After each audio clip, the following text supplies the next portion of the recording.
The national airline of what country has planes named for saints such as Saint Aoife, Saint Bridget, and Saint Patrick? Saudi Arabia, Russia, Ireland, India.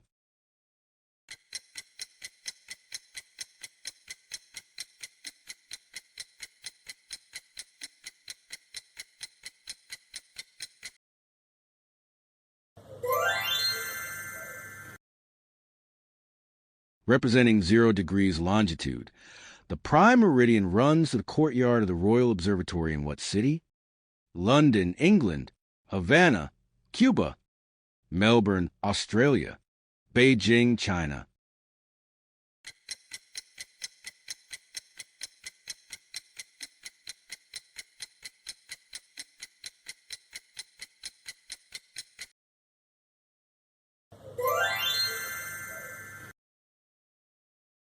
Nicknamed the Lighthouse of the Mediterranean, the volcano Stromboli is located off the coast of what country? Costa Rica, Italy, New Zealand, South Africa.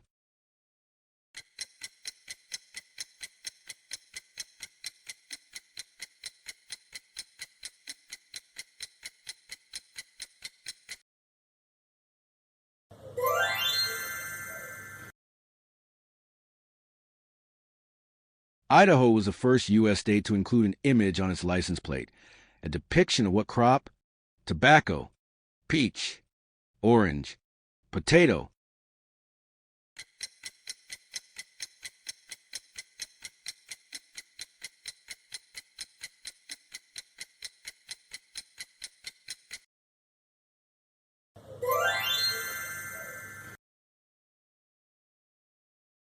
The self-proclaimed spinach capital of the world, Crystal City, Texas, erected a statue of what character in 1937? Charlie Brown, Popeye, Garfield, Bugs Bunny.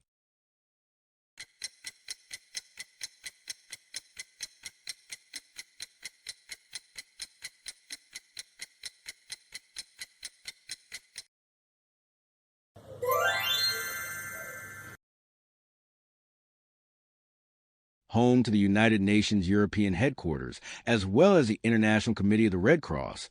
Which city is called the peace capital? Geneva, Vienna, Moscow, Prague.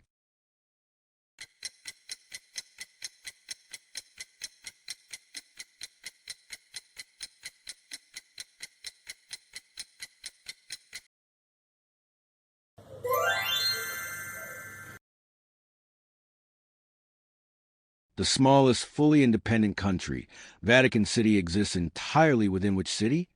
Geneva, Milan, Florence, Rome.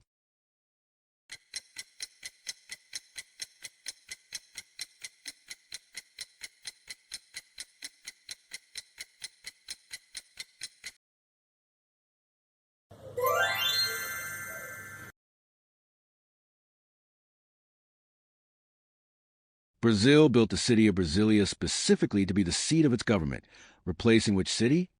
Buenos Aires, Cancun, Rio de Janeiro, Lima.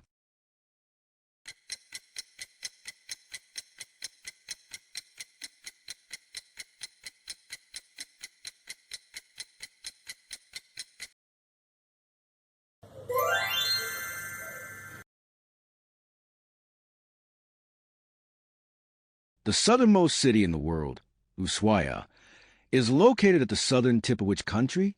Mozambique, India, Thailand, Argentina.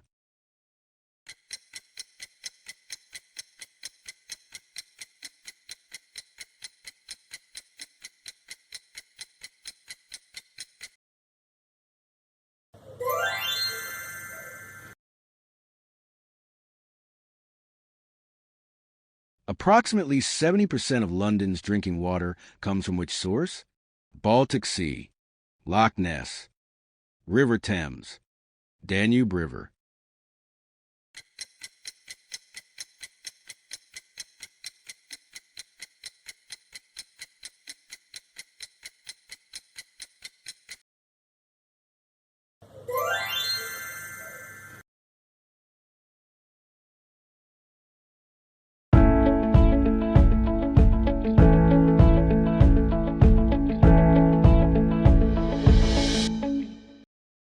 Ireland's national airline, Aer Lingus, has a charming tradition of naming some of its planes after Irish saints like St. Aoife, St. Bridget, and St. Patrick. This practice reflects Ireland's deep cultural and religious heritage, where saints have played a central role in shaping the country's identity for centuries. St. Patrick, of course, is the most famous Irish saint, credited with bringing Christianity to Ireland in the 5th century and inspiring the iconic shamrock symbol. St. Bridget is another beloved figure, known as the patron saint of poets, blacksmiths, and dairymaids, and associated with generosity and healing.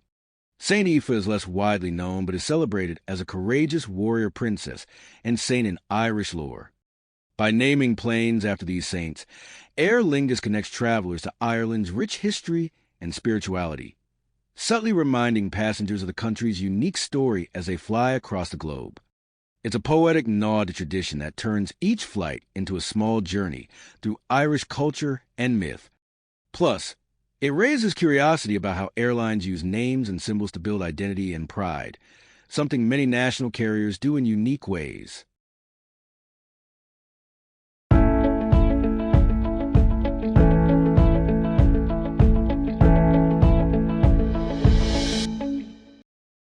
The Prime Meridian, marking 0 degrees longitude, runs to the courtyard of the Royal Observatory in Greenwich, a district of London, England.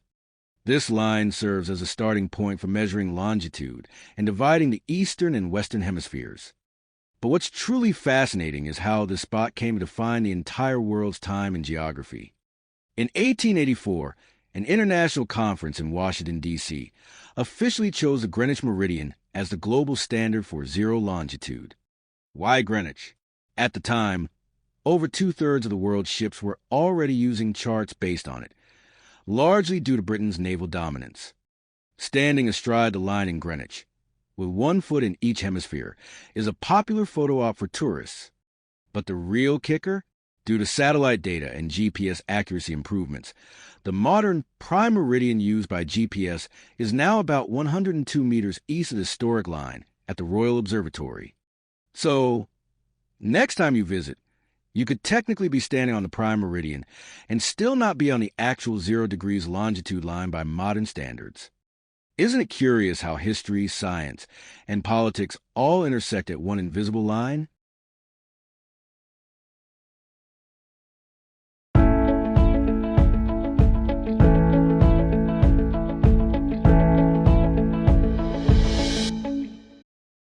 Stromboli, often called the Lighthouse of the Mediterranean, is a continuously active volcano located just off the northern coast of Sicily, Italy, in the Tyrrhenian Sea.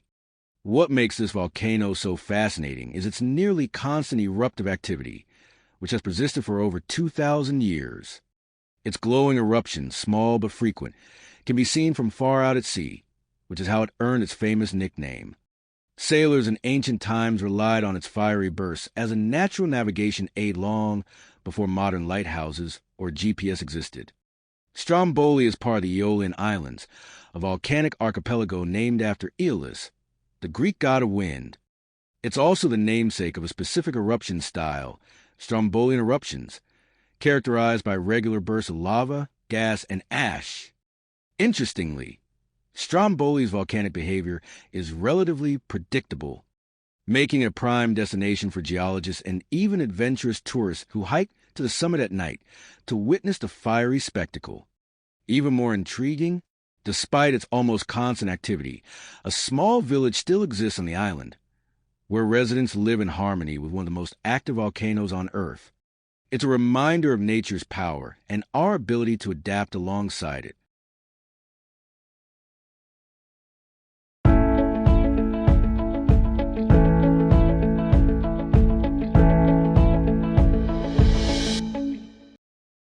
Idaho was the first U.S. state to feature an image on its license plate, and fittingly, it was a potato. This might seem amusing at first, but it's a powerful symbol of state pride. Potatoes are so closely associated with Idaho that many Americans instinctively link the two. In fact, Idaho's volcanic soil, ideal climate, and irrigation systems make it one of the best places in the world to grow high-quality potatoes, especially the russet Burbank variety, which is perfect for baking and frying. Idaho even trademarked the phrase famous potatoes, which appears on some of its license plates to this day. While that may seem a bit quirky, the potato industry is no small matter. Idaho produces over 13 billion pounds of potatoes annually, accounting for nearly a third of all U.S. production. But here's a curiosity. Despite the strong potato identity, the crop wasn't native to the region. It was introduced and popularized through innovation and ideal growing conditions. So, Idaho's potato fame isn't just natural. It's a success story of agricultural science and branding. Who knew a humble spud could become a statewide icon?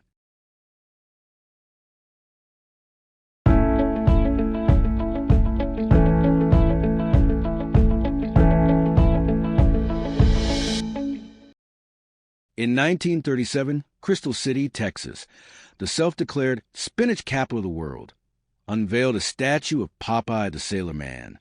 The iconic cartoon, character known for gaining superhuman strength from a can of spinach. At first glance, it's a playful tribute, but there's a deeper connection between this fictional sailor and the local economy. During the early 20th century, Crystal City became one of the nation's leading producers of spinach, thanks to ideal growing conditions and the rise of canned vegetables. Around the same time, Popeye exploded in popularity through comics and cartoons, where his love of spinach was used to promote healthy eating. The character did more than entertain. He boosted spinach sales by over 30% during the Great Depression. The statue not only honors this boost of local agriculture, but also represents a rare instance where pop culture and farming joined forces in a meaningful way. Today, Crystal City even hosts an annual spinach festival. It's proof that sometimes a cartoon character can help put a small town and a leafy green on the map in a big way.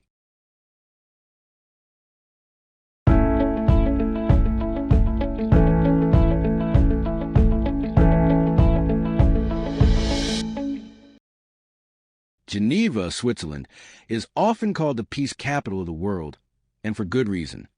Nestled beside Lake Geneva and surrounded by the Alps, the city is not only breathtakingly scenic, but also deeply embedded in global diplomacy and humanitarian efforts. It hosts the European headquarters of the United Nations and is a founding home of the International Committee of the Red Cross, established in 1863. Geneva's reputation as a neutral ground for peace talks stems from Switzerland's long-standing policy of neutrality, which has allowed it to serve as a safe and impartial venue for negotiations. The Geneva Conventions, pivotal international treaties that set the standards for humanitarian treatment during war, were signed here and continue to shape global conflict laws.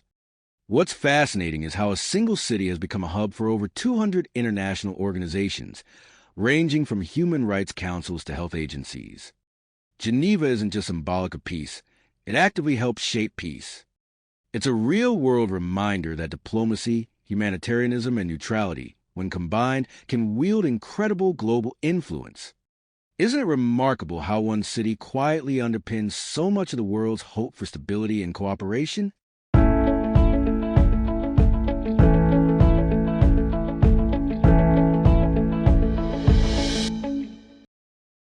Vatican City, the smallest fully independent country in the world, is a sovereign city-state that exists entirely within the city of Rome, Italy. With an area of just 0.17 square miles and a population of around 800 people, it's smaller than many urban neighborhoods. Despite its tiny size, its global influence is enormous. It serves as a spiritual and administrative center of the Roman Catholic Church and the residence of the Pope. What makes Vatican City fascinating isn't just its size or religious significance, but also its unique political and cultural identity. It has its own postal service, euro coins, passports, army, and even an observatory. It gained its independence in 1929 through the Lateran Treaty signed between the Holy See and Italy. Here's a curiosity. Despite being located in the heart of Rome, Vatican City is a separate nation with its own laws and governance. So, technically, when you cross into St. Peter's Square, you're leaving Italy and entering another country, without needing a passport stamp. It's a rare case where faith, history, and politics intertwine in a space smaller than Central Park.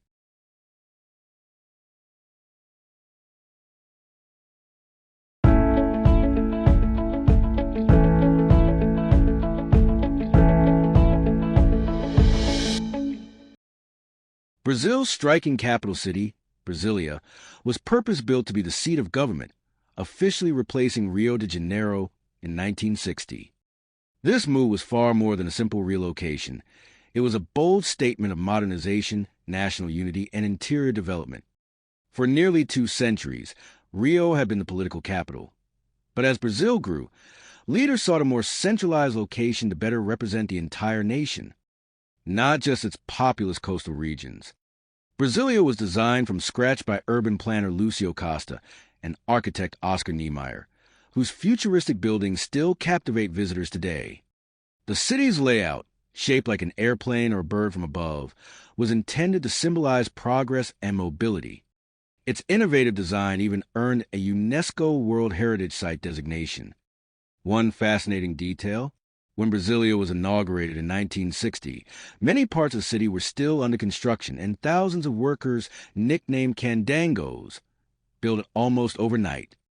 The city's creation marked one of the most ambitious urban planning efforts of the 20th century. Imagine designing an entire capital city from scratch in just a few years, and then watching it grow into a global architectural icon.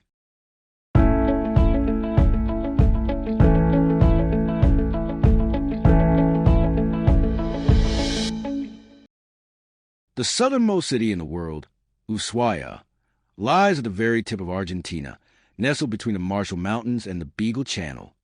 Often called the end of the world, this remote and windswept city is located in the region of Tierra del Fuego, just 600 miles from Antarctica. Despite its extreme latitude, Ushuaia is a vibrant port town and serves as a gateway for Antarctic expeditions, attracting scientists, adventurers, and cruise travelers alike. What's especially fascinating is how Ushuaia manages to thrive despite its location. Its summers are cool, winters are snowy, and daylight hours swing wildly with the seasons. The city also has a complex history, once home to an Argentine penal colony in the early 20th century. That prison, now a museum, is a key landmark where visitors can explore Ushuaia's past. Even more curious? Chile and Argentina both compete over who has the real southernmost community. While Puerto Williams, Chile, is technically farther south, it's considered a town, not a city, so Ushuaia keeps its crown. It's a reminder that geography, politics, and pride often meet at the edges of the map.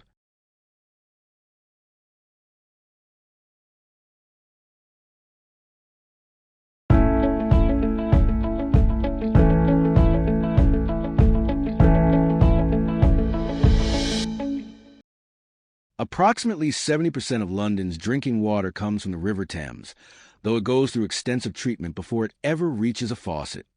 That might surprise some people. After all, the Thames is a busy, urban river flowing through one of the world's largest cities. But thanks to advanced filtration, sedimentation, and disinfection technologies, water from the Thames can be made exceptionally clean and safe to drink. What's particularly interesting is how the river is reused, sometimes up to 5 or 6 times, as it flows downstream. This means that the water leaving a city upstream could eventually become part of London's supply. That cycle makes water treatment all the more essential and sophisticated. Curiously, the Thames wasn't always a reliable source. In the 19th century, it was so polluted it was dubbed the Great Stink and helped spread deadly diseases like cholera. That crisis led to major public health reforms, including the development of London's modern sewage and water systems. Today, London's use of the Thames is a testament to how far engineering, environmental science, and public health have come. Who would have thought that a once toxic river could become the lifeline of a major capital city?